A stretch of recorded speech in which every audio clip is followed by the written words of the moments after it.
In this video, I'm going to teach you how to use Mermaid in Microsoft Loop. So in order to do that, you first need to head over first into loop.cloud.microsoft.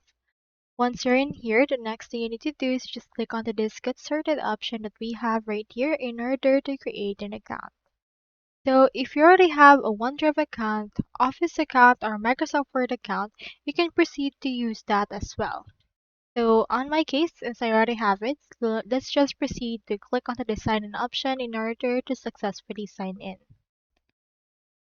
So let's head over right here into my actual plan. Here I have my actual page. So in there, just click on this and click on the plus icon. From in there, you can see all of the pages you want. Just scroll down and here you can find the mermaid. Click on this and it will be added.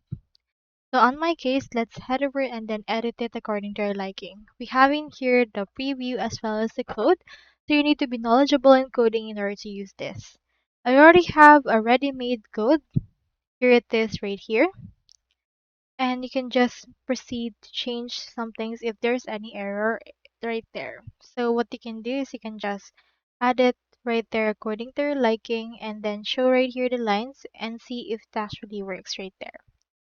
So you can change it up according to your liking for that as well. So let's head over and see how it will look like. We have in here this. You can just change how it will look like depending on if you're actually knowledgeable in coding and the likes. So we have in here this particular workflow. We also have in here icons that has been added as well as other options that has been created right here. So for this case, you can just use it as your own.